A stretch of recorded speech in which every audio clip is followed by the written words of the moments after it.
Earlier this summer, I came across a post on Facebook by a guy named Brian, the founder of the Bancroft Overland Club. He was looking for some adventurers to join him on a 7 or 8 day overland expedition into northern Ontario.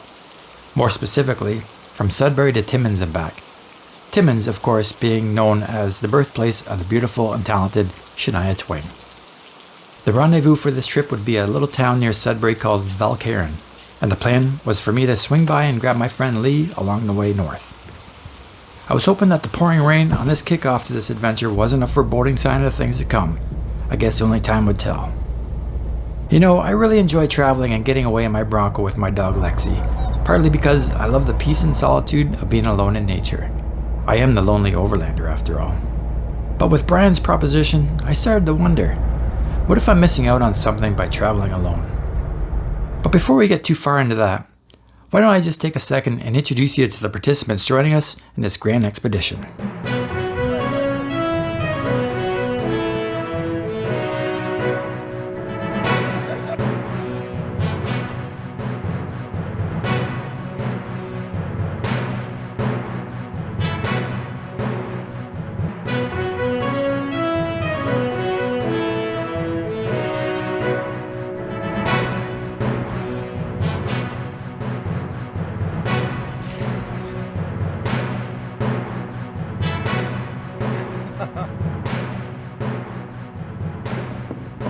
So, full disclaimer, day one, again, I admittedly messed up on the recording on one of my action cams, the same way I did at the end of my Swish a Loop trip. If you recall, I had it set to time-lapse mode to film a beautiful sunset, and then forgot to change it back before venturing off on the final disastrous day.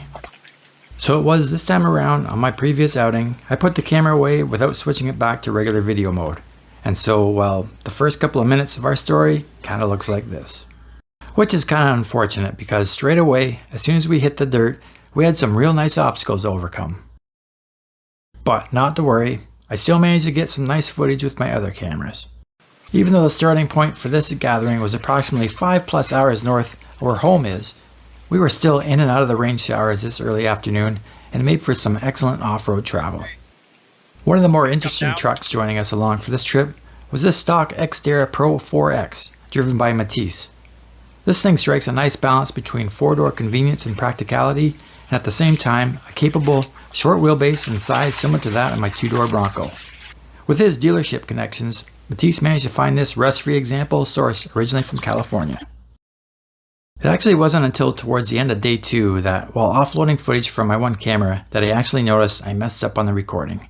Again, all wasn't lost, but despite the gray weather, we drove through some pretty picturesque and challenging areas. Here are some stills from that first day, courtesy of Brian. Of course, with still almost a week and hundreds of kilometers of off-roading yet to do, I'm confident this trip going forward will more than make up for what was lost. Mud puddles and water crossings, it seems, was to become the theme of this trip, being a pretty wet start to our Canadian summer after all. Well, that and the crafty, industrious work of the local beaver population helped out with flooding as well.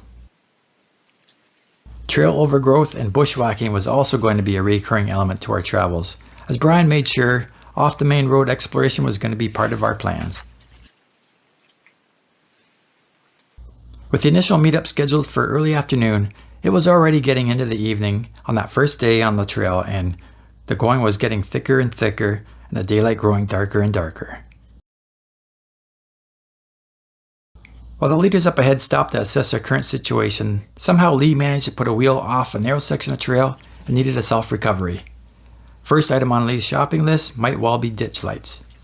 Hey Lee, have you seen my Novasight pod lights? Discount in the description.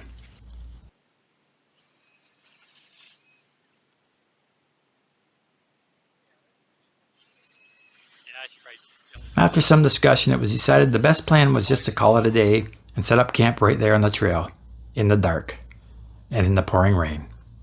I guess even the best laid plans, as they say, can sometimes go sideways.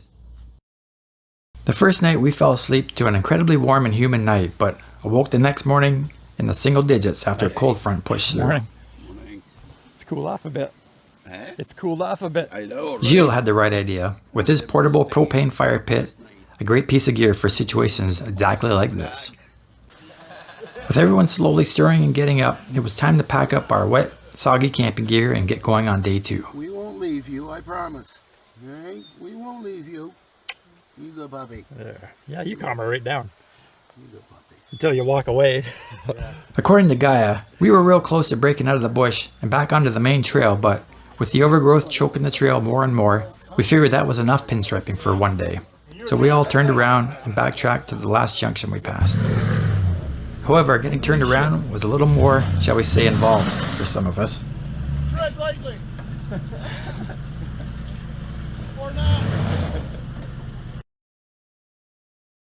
Are you in 4-wheel?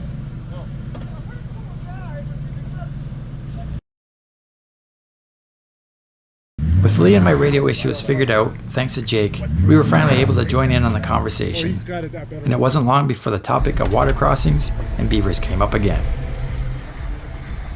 Whatever you get out, there's a big water crossing here. We're going to take a look at that before we go through.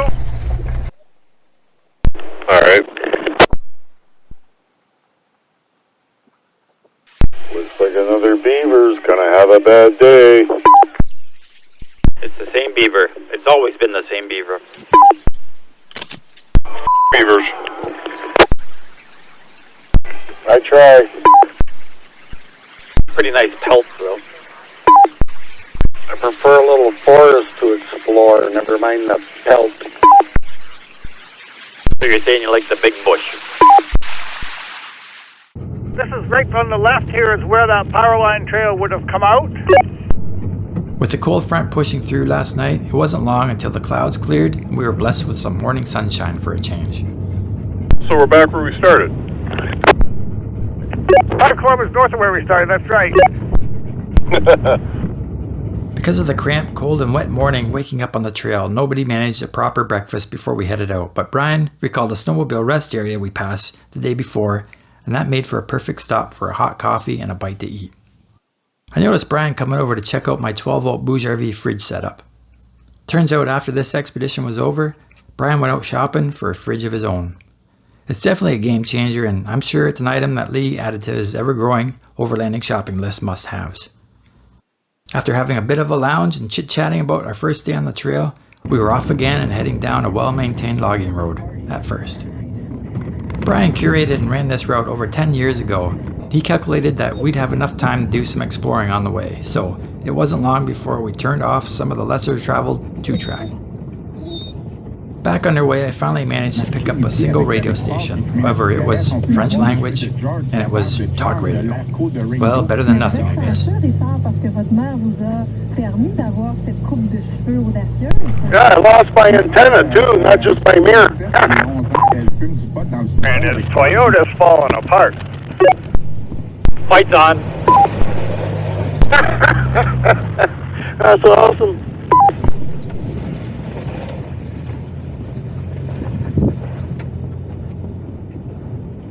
Some decent tracks on the ground in front of us, so that's a good sign, at least to start with. Tire tracks or Bigfoot tracks? Tire tracks for now, but there could be some Bigfoot tracks in there too. This wasn't to be the last mention of Bigfoot on this journey. Although many believe the Pacific Northwest is replete with Yeti, the vast, forested regions of northern Quebec and Ontario are also known to be inhabited by large, hairy, man-like creatures. Everybody stay where you are for a minute. I don't think this is going to be passable here. Some of the trail, last ventured on by Brian over 10 years ago, sometimes seemed like it ended up being untraveled since, and pulling 180s often seemed like the wiser option. You over these narrow ruts, Lee, just pick one. I'm pretty much straddling all of these here. Wonder if that's maybe how you came off the road there last night. Off on one section of Hydro Cut and back onto a defunct logging road, we found some sections unsurprisingly with tree fell. Some of it trimmed and cleared, some of it needing clearing. Clearing it by like an inch. Thank you, that sounds going real slow. Brian, being the trailblazer up front, handled the small stuff alone, while the larger stuff required more manpower and chainsaws.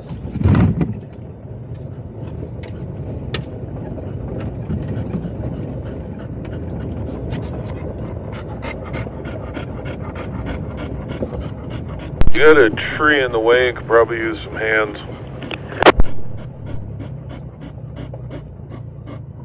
Adam had a nice 10-inch electric chainsaw that made pretty clean and easy work at 80% of the obstacles we encountered. Gilles, however, opted for a slightly less effective, albeit more gladiator-like approach to clearing the way. We all gave him plenty of space to operate.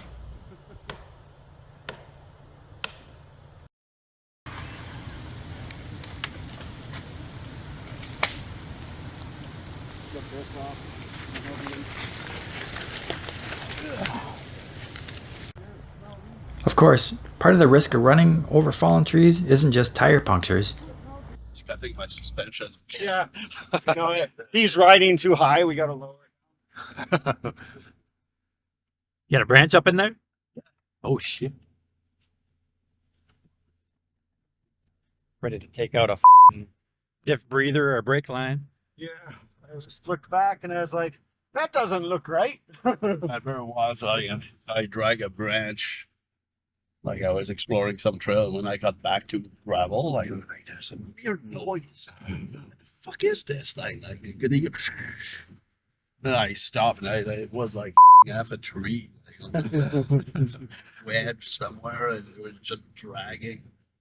This particular way took us up some elevation alongside a beautiful lake, so it was a perfect opportunity to stop and stretch our legs and take it all in.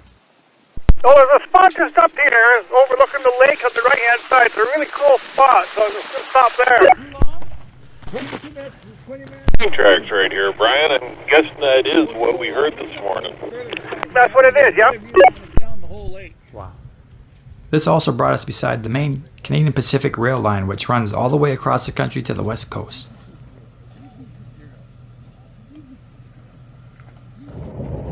Back underway, and it wasn't long before we were held up yet again. When riding farther back in the group, you're not always aware of the reason why we stop, but listen for the call for help on the radio just in case. A very small branch sitting up on top by your gas can and your cooler. Souvenir. This section was again back off the main logging road, but was thankfully clear and wide from the brush. When we were moving along quick enough to keep the insects out and the windows open, Lexi really enjoyed the multitude of water crossings. Looks like we're going to intersect with a big logging road here. But once back onto the dusty gravel roads, it was windows up and Lexi clearly voicing her disapproval. From mud to dust, I suppose. As long as there's no snow. Kind of missing all the pinstriping, guys. Not. Found some firewood. Bet you these ones are going to the paper mill. They're too straight to go to Home Depot for 2x4s. Already getting late in the afternoon, we didn't want a repeat of the first night on our adventure route, so seeing as we were now in a wide clearing, it was decided we'd make this spot our home for the night. It wasn't what you'd call an epic scenic campsite, but definitely better than the sweltering bush. But that night, the true beauty of the spot would make itself evident. But before we get there, it was time for some supper. A hearty Italian dish, Gnocchi Bolegnese. I really enjoyed cooking a nice meal while overlanding and try to mix it up as best I can. But with the multiple long days of travel from this expedition, keeping it simple was definitely a priority. Everything on the menu planned for this week was single dish easy, but delicious.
Tools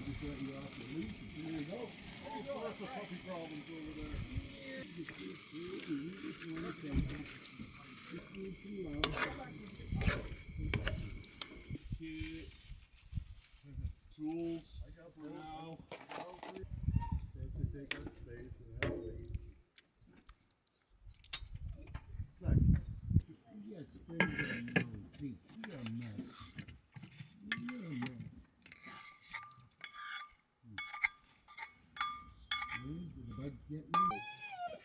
With everyone finally set up and well fed, we all gathered some wood, plopped our chairs down in the middle of the road, and got a fire going, waiting for the night to fall. It slips off. So, but now he's back. So he tries to do it backwards. But when Before settling in myself around the campfire, I took the opportunity to get some, what they call in the film industry, B-roll footage. Film and video may be cut away from the main story to show related scenery or action. Establishing shots may be used to show the audience context of the story. These secondary images are often presented without sound or with very low level sound, as the sound from the primary footage is expected to continue while the other images are shown. The various shots presented without sound are called B-roll. In other words, It's all the filler stuff that's not important really. Oh, see, you talking. Yeah, that's not important. That's gonna make the B-roll. this is the kind of thing you miss out on when you're traveling alone, I suppose. Maybe I've been doing it wrong all along. Good times, good laughs, and good company. The one traveler with us, as I mentioned, Gilles, a recently retired Canadian Forces veteran, provided us with some entertaining stories the entire trip. Tonight, he recalled a time when him and his troops were at a training camp where a reported nuisance bear was a concern. We had a bear in the bivouac. Like basically it was coming at supper time every evening. Like clockwork. So we're like, yeah, someone has been feeding him. Yes. It's like he's just coming and like, oh. I'm like, oh, Davey's back. He's just looking at us. The first night, I'm like, okay, we'll scare the shit out of that guy. I took one of the artisans. I had the boss, like, permission to use one of the artisans to scare the bear. It's like, of course. So I throw that fucking thing, and there's a whistle that simulates an artillery shell coming. Oh, okay. And then a big explosion, right? So I dropped that right beside him, and he's looking at it. What is this? And then the whistle starts. He starts running towards us. Screaming at him, like then he turns around, and as he's like running beside the thing explodes, and it worked for 3 minutes. We didn't see him for 3 minutes, and then he came back. All the bear talk that night had Matisse sleeping in his nest stand instead of his ground tent. I don't know how well he slept, but I had an absolutely peaceful night. When that bear is like 600 pounds, that's not going to be funny. Like, Yeah, black bear gets pretty big for sure. One animal sound we heard a few times this night that we just couldn't put a finger on all had us stumped as to its identity. Take a listen. daylight underneath the truck. It would come to pass that bear, beaver, and Sasquatch tales would be a reoccurring topic of discussion on this trip. I don't know. I don't think it's a Sasquatch, yeah. Basically, anything that we saw or heard that we couldn't explain was blamed on Sasquatch. Sounds like a broken trumpet or something. Well, there's this noisy character beside me. He's always yakking. I can't hear that. I don't know what you're talking about. No. I speak loudly because I don't have hearing aids. My best guess was maybe an owl, or someone mentioned a frog. If you have any idea, leave a comment below. Before the night was over though, I grabbed my camera and tripod and took advantage of the moonless night and wide open skies to shoot some natural photography.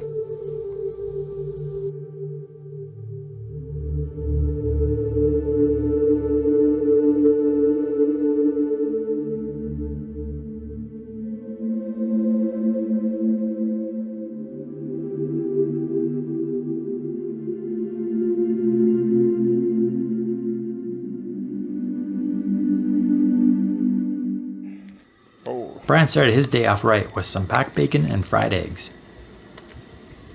What kind of cookware do you use there, Brian? Whatever I found at Value Village or something like that. Yeah. No stick? No stick, yeah, hopefully. Yeah. At first. Yeah, that's right. After packing everything up, it was back onto the dusty logging road. Lexi, again, a little upset that we had to drive with the windows closed. While stopping to have a look at the map, I noticed once underway again, my tire pressure sensor was giving me an alert. Yeah, that's right, a puncture. There wasn't anything stuck in the tire, but it was definitely a small slice from something on the ground. If nobody else got a flat by the end of this expedition, I'd lay blame directly on the Sasquatch Goodyears that come on the Bronco. We decided the easiest fix would be to just swap in the spare and carry on. I travel with a plug repair kit with me always and figured it'd be much easier to repair with the damaged tire mounted on the tailgate.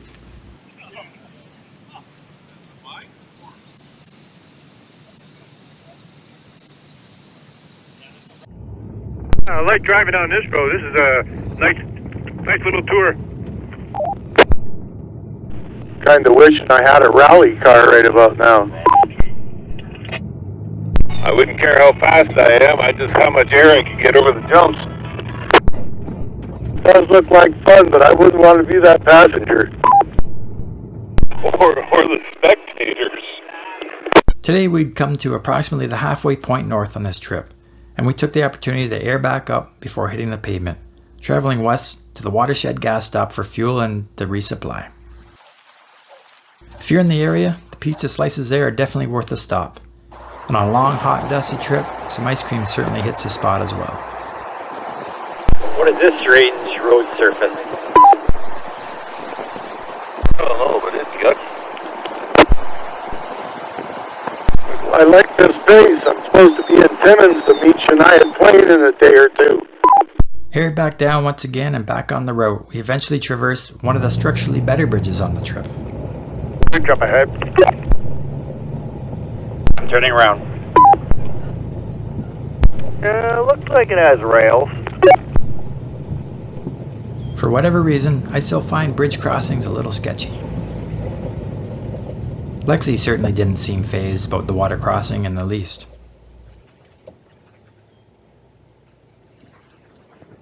Thankfully, no vehicles are lost in the crossing.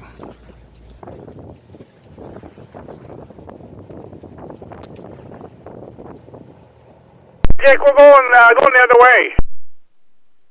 Okay, cool. I thought we were heading back from where we came. We are. We're doing that too. With lots of gravel and paved road sections covered today, we took a short excursion over some muckier stuff on our way to a camp spot for the night. This one I assume was marked on Brian's Gaia map from before because I can't imagine ourselves just stumbling across such a beautiful area to set up for the night. This was our first lakeside camp spot on the trip and it was a beauty. Lake Matagami, and on Canada Day. Perfect. I didn't waste any time getting camp set up, taking care of some of the YouTube work, and opening the bar. Happy hour.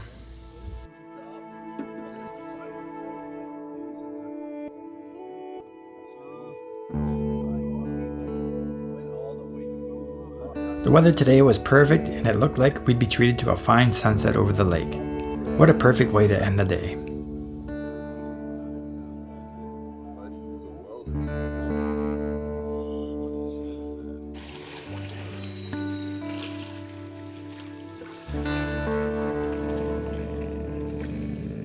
Because we ended up on the lake that had cottages dotted around it, there happened to be a weak, intermittent cellular service.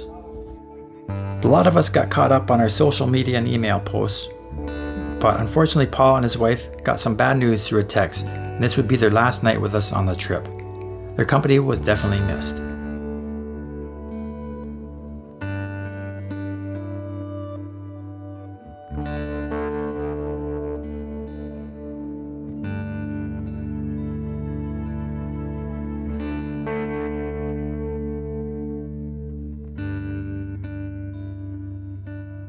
The following morning found us once again on a short stint of gravel 2-lane, but it wasn't long before Brian scouted a branch off the main logging road, and of course, off we went.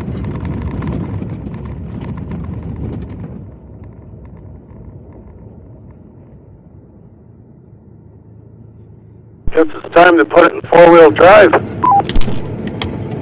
That's a good idea to fold your mirrors, and if you haven't done so already. Mirrors or mirror? Heading off into the woods and eventually up another hydro cut, we ran into a nice sloppy hill where I actually had the opportunity to test out the new winch set up on the Bad Mule. Brian, Matisse and I made it up okay, but kind of tore the trail up a bit in the process. To Jake's credit, his F-150 was heavily loaded down and his tires already became packed with mud. The 13,000 pound open wheel winch got him up the bottom half of the obstacle, but I still had to back up the Bronco and reset the setup to get him clear of the mud.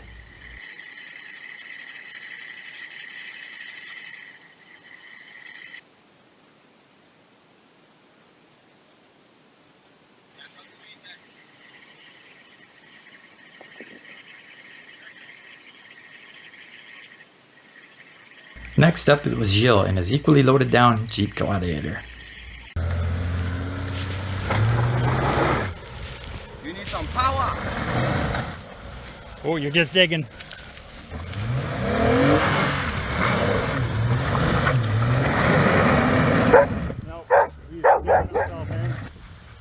Will Army recruit you? The previous runs up by the other rigs also exposed more large rocks on the line of those others following. While Gilles tried to crawl it up, but ultimately just burying himself, it was time to try a bit of ascent and use some momentum. And ultimately, well, that didn't work either. The whole time, my friend Lee was mentally taking notes and knew exactly how he was going to approach this mud patch. Gilles eventually found the right combination of send and power and motored himself clear, all the while Lexi voicing her encouragement. So it was finally down to the last truck. The rest of us gathered on the hill, awaiting Lee and his full-size Tundra to make the run. Nah, he'll be good. Momentum is all you need for that.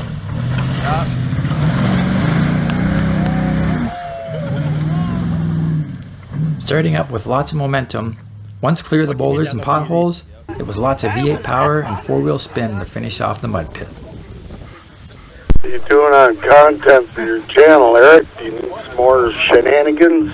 Let me know. After traversing that section of the transmission line right away, I was beginning to work up a bit of an appetite. So I see a clearing up ahead on the map. Maybe that'd be a nice spot to check out tonight.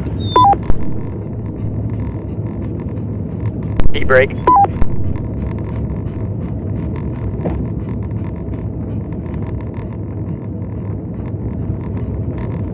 This'll do. This will do just fine, yes. Another sweet spot and another beautiful, clear lake. I took the opportunity to scoop up some more water with the Life Straw filter setup, as Lexi and I were traveling light with just 2 gallons of Rotopack storage.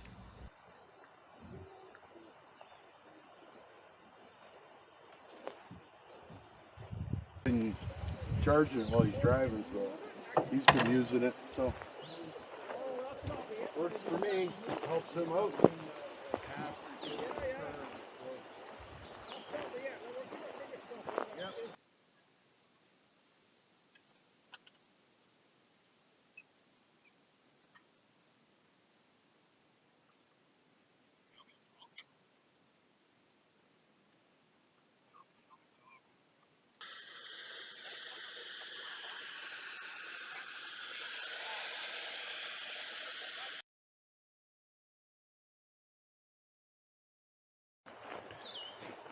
Bear!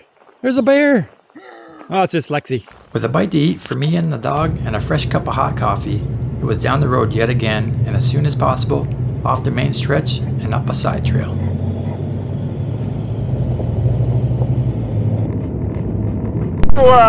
Intersection there, so just go left at him. Roger.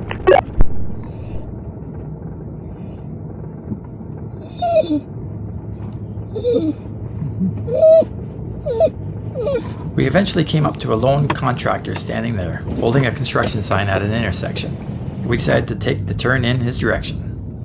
What I initially thought was a gobsmacked look on his face at the sight of our mighty rigs turned out to be something else entirely different. Kilometers in, Brad and I noticed steady, rumbling vibration under our wheels that could only be from some sort of tracked vehicle. And before long, we finally discovered what was causing the tracks. Does he have rear view mirrors? He's so big, there's no place for him to go. Except I think he's just making it. Guys, let us go by. How about that? Nice. Damn. After a small stretch, he eventually noticed he was holding us up and kindly let us pass. Obviously, some sort of construction work going on up the trail, and Lexi was clearly excited to find out what it could be. That'd be quite a job driving one of those things. How do you wear it down though?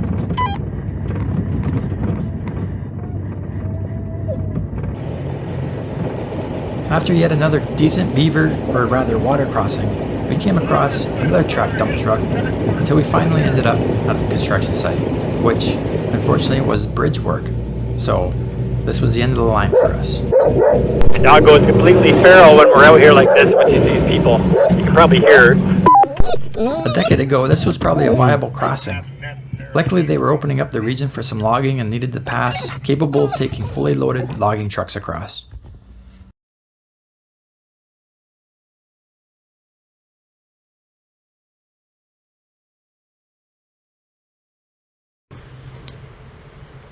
After pulling yet another U-turn, much to our chagrin, it was back down to the last intersection and back onto the main road and off on the next promising side trail.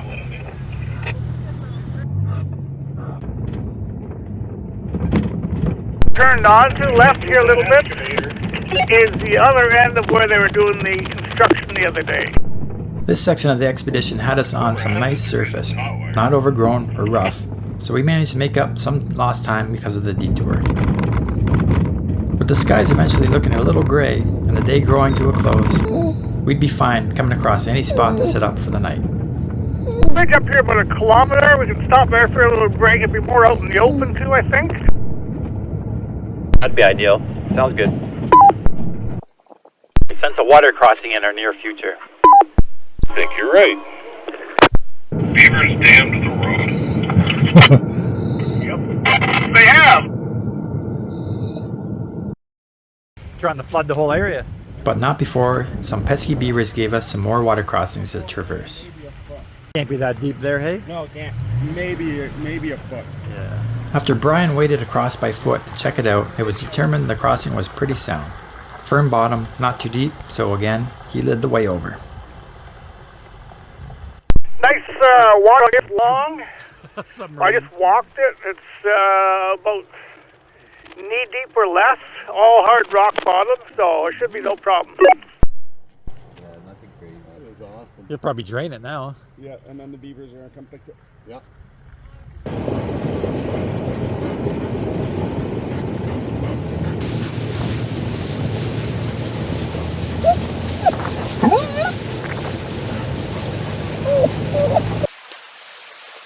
Across the beaver dam and back underway, the alders were a little more overgrown here, and Lexi was now voicing her displeasure of them pinstriping on her Bronco.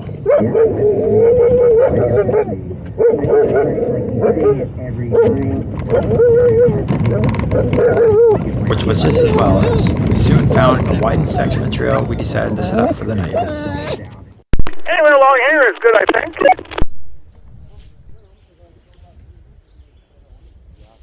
Matisse scouted out what looked like a promising waterfront spot from the GPS terrain layer nearby on Gaia, but turned out to be a dud.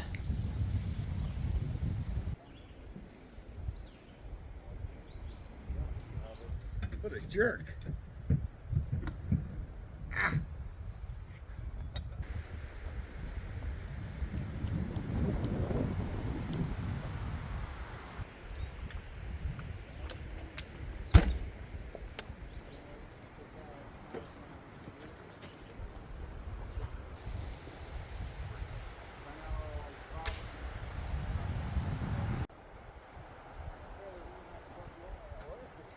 With everyone set up and winding down, it was time for some dinner. Lee getting some veggies ready to roast to accompany his juicy T-bone steak. Ask your dog. She knows exactly what I was. Yeah, she's not going anywhere now. Doing a quick chili. And apparently at some point during the day's travel, I unknowingly ended up with a bursted blood vessel in my eye Roast veggies, or something. that's a barbecue. Yeah, No pain, no nothing. Nice. Look what it did to my eye, man. Oh no! I don't know. How's that from? I don't know. Too much bumps. I'll just keep an eye on it, I guess, for the rest of the trip. No pun intended. Sausages. We got nice, delicious sausages tonight. Oh, what kind of sausage? These ones are like fine herb and onion. Nice. I can see the spices in there. So they should be pretty delicious tonight. That's a nice cooktop. It works. If you can believe it, it's almost 15 years old. Nice. It's still going. Yeah. Coleman. Yeah. And now my turn. Again, I try to keep the travel menu relatively simple, but you know me. I love showing some nice cooking prep in my episodes. Blowtorch bacon cheeseburgers. Yeah, I just made that up. Bon appetit.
What a great end to yet another awesome day of travel. Good people, delicious food, lots of exploring and getting our rigs dirty, and wrapping it up yet again, gathered around a warm fire.